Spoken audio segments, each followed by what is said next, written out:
Hello everyone, welcome to EduTap. Welcome to this video lecture in which today we are going to discuss how to score 130 plus in phase 1 of NABARD grade A. Right? Why have we chosen this score 130 plus? That also I'll be sharing with you in the video. Right? So let us know the EduTap way to clear the examination of NABARD grade A by getting a decent score, that is 130 plus. So guys, before we proceed in this video, I would request you to subscribe to our YouTube channel and also do join our Telegram channel so that you can get daily videos, daily content that is free of cost and very useful for regulatory body examinations like SEBI grade A, NABARD grade A or RBI grade B, right? So guys, coming back to the topic, that is 130 plus scoring of NABARD in NABARD examination. So guys, what is a mission? Right, when we talk about clearing any examination, the very first hurdle is your phase 1. So, as this video is concerned, your mission would be to score 130 plus in NABARD grade A out of 200 marks. Now, the score of 130 plus has been chosen because your cutoff has been in the range of 120s only. So, if you get 130 plus, you are sure that you are going to clear this examination, right? Because if you are on borderline, guys, the time that you get in between the result and your examination, you're not able to utilize that time. You're always hanging in there somewhere, right? So, if you know that you are going to get these marks, you are definitely going to be sure about your phase 2, right? Now, guys, what is the strategy to do that? A simple strategy, I'll break the strategy step by step for you. Very first thing, know your exam. You have to know what is the exam. Do your SWOT analysis based on that. And then finally, guys, follow the tested and tried strategy that I'll be sharing with you, or devise your own strategy based on the strategy that we are sharing with you. See, the strategy that we are going to share with you is the one which has been useful to many students. Okay, the toppers have shared their strategy. We have devised strategies based on our experience of the examination, but of course individual preparation is to be there. So either you stick to it, okay, or you take out the inputs from that strategy and develop your own strategy, right? So let's now step by step know about these 3 points given here. Very first is, guys, know your exam.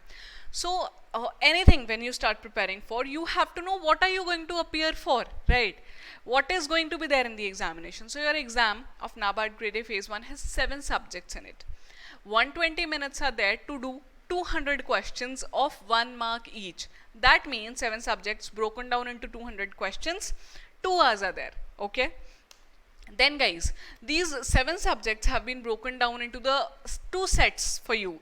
Now this is not done by paper, okay? This has been done by us for you to make it easy to understand the strategy or to devise your own strategy. So guys, there is let's call this as set of 4 subjects. Other one is the set of 3 subjects. Now what is there in set of 4? It's ESI, ARD, GA, computer. Set of 3 is quant, reasoning, English. Now guys, set of 4 subjects and set of 3, these are 2 different sets. Why? Because in this examination, out of these 2 sets, you have to choose one subject, one set that is going to be very strong. Either you be good in ESI, ARD, GA, computer, or you be really good in QRE, right? Now, what is the right thing out of these 2 sets to choose for, and how can you do that? That I'll share with you in the coming slides. So guys, let's first talk about your set of 4 subjects. So ESI is there. Agriculture, rural development, these 2 subjects have static as well as current part. Then general awareness of 20 marks and computer knowledge of 20 marks. So these marks together bring up 120 plus 120 marks out of 200. So let me tell you one thing, guys. There are students who have scored 90 plus in this particular section. That means they have made their 4 subjects so strong that out of 120 they could score 90 plus. So this is the way you are taking your score to next level. You are taking your score to a fly high level through making your subject strong, right? Now these are the subjects which are must be strong. Why so? My dear friends, ESI and ARD are again going to be asked in phase 2. A paper of 100 marks, ESI, ARD combined is taken in phase 2. So if you prepare for these 2 subjects really well in phase 1, this is going to help in phase 2 obviously, right? And GA computer knowledge, easy to prepare. I'll share the points with you. The subjects written here are easy to prepare and scoring in nature. Because of these similar points, they have been given in one particular set. Less time consuming in examination, and hence time can be saved in and can be used in other sections. Now, all the questions of these four sets, four subjects, are you just have to see the subject, you just have to see the question and mark it. You do not need to solve it. So basically you are saving on time by preparing these questions well, right? Questions, guys, are predictable in nature. There are no such questions that you did not expect. There might be few, but then of course, if you prepare on the terms of the examination, nothing is difficult for you. ESI, ARD, of course, are useful in phase 2 also. So these are the four subjects which are a one set. It is recommended you should make these subjects strong, easy to prepare, and then of course to be useful in phase 2 again. These are the two basic points about these subjects. Set of three subjects: quantitative aptitude, reasoning ability, and English. Now these are, we can say, phase 1 exclusive subjects. Quant reasoning is not going to be asked in phase 2. English paper descriptive is there, but that is very much different from phase 1, right? So these three subjects are not going to be used in phase 2, but these three require moderate preparation. Given if you have done a strong preparation of the subjects mentioned earlier and you prepare these subjects moderately, you will be easily able to clear the examination, right? Very important to clear sectional cutoff, guys. Please remember, moderate preparation does not mean that you do not prepare subjects well. Okay, moderate means that even if it is not really good, if you are not able to score really good in quant, reasoning, and English, that's completely okay, right? But on the other hand, if you are able to score really well in quant, reasoning, and English, it is good. But if you miss out on the other four subjects, it will be difficult in phase 2, right? So these are phase 1 exclusive, and this particular set, guys, is time consuming. Okay, so the time saved in the set of four subjects is going to be utilized here in the examination, right? So this was your examination. Now, guys, do your SWOT analysis, the next step. So SWOT analysis is basically the analysis of your strength, weakness, opportunity, and threat, but we are going to focus on strength and weakness only, right? How can you do that? Guys, solve previous year papers. Even if you have just started preparing, I would suggest you to find out the previous year papers and solve them. Through that, find your strong subjects as well as the weak subjects. You'll be able to understand that, are you able to do quant questions well? Did you find computer easy? Did you find GA easy? So this way you will be able to find your subjects, strong and weak one. Now based on it, guys, your strong and weak subjects, choose one set out of two that we have discussed to be made strong and the other one to be made decent. This means out of the two subjects, out of the two sets I have discussed with you, one set has to be really strong. Recommended is to make your set of four subjects to be strong, right?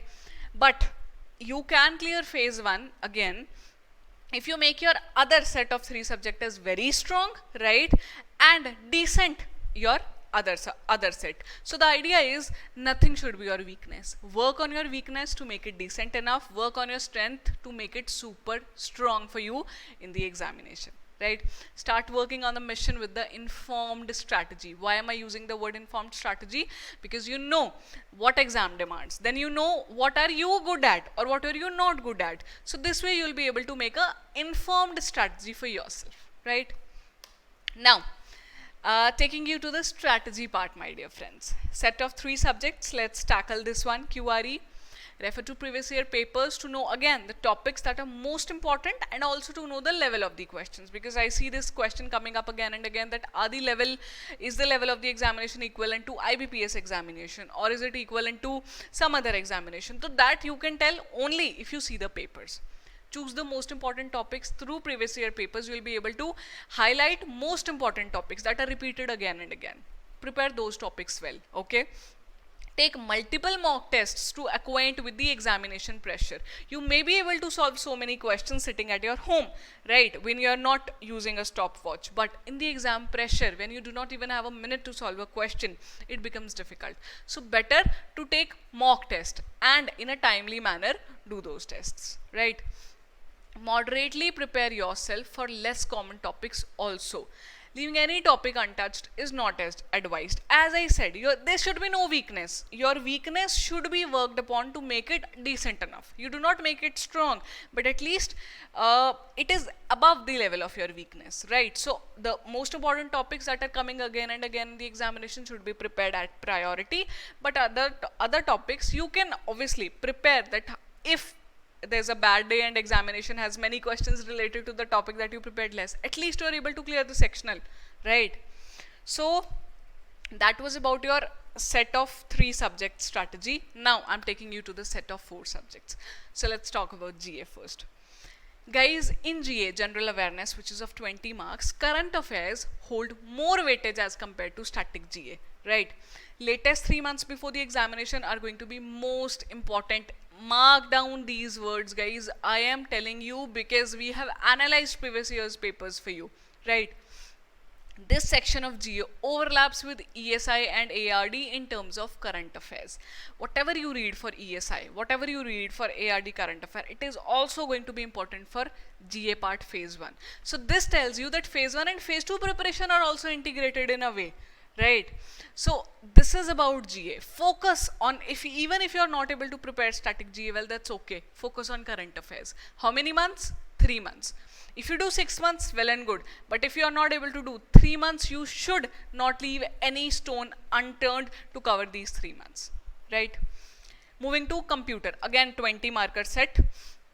Guys, computer knowledge paper has questions that are basic in nature. No special knowledge of computers is required. Please mark it. You do not need to go and buy a computer's book and then study it cover to cover. It's not required, my dear friends. Questions are of basic nature. Most common and important topics that are asked again and again, I have listed down here for you so that you understand that from any book, any PDF, any quiz, you cover these topics, okay? Computer awareness, hardware memory, software OS operating systems, MS Office, the shortcuts are there, DBMS, database management system, and internet and computer security. So these are the topics you can find anywhere, okay? You ask me where to find, Google them. You will find a list of the questions related to them. Just cover those, okay? So this is the most scoring part of your exam, guys, GA and computer. Easy to prepare, 40 marks they combine together and make. And easy to crack also, right? Because the questions are very easy in nature if you have prepared. If you haven't prepared well, of course, nothing is going to be easy, right? Okay, taking you to ESI and ARD now. So guys, talking about ESI first. In economics and social issues, current affairs hold more weightage as compared to static syllabus. Very, very important keyword. You always ask me this question, or students are asking that, ma'am, I am covering ESI static, I haven't started current affairs yet. Guys, please understand, most of the questions in the paper are from current affairs only. You have to refer to static part, okay? But most important topics, just the basic topics for the understanding level, monetary policy or inflation, all these are basic topics you must be through with, right? Now current affairs, I am laying focus on current affairs again because this is a section which can help you in both the phases of your examination. Current affairs broadly divided into 3 categories. First is latest development related to the syllabus topics. So what do you need to do for this? You need to go and find out your syllabus first of all. What all topics are there, okay? Then when you cover current affairs, relate those with your topics. If anything related to your topic, cover that. If not, leave that, okay? Government schemes. So newly launched schemes and old schemes in news in past 1 year. So this is a fundamental idea that I am providing you to cover government schemes.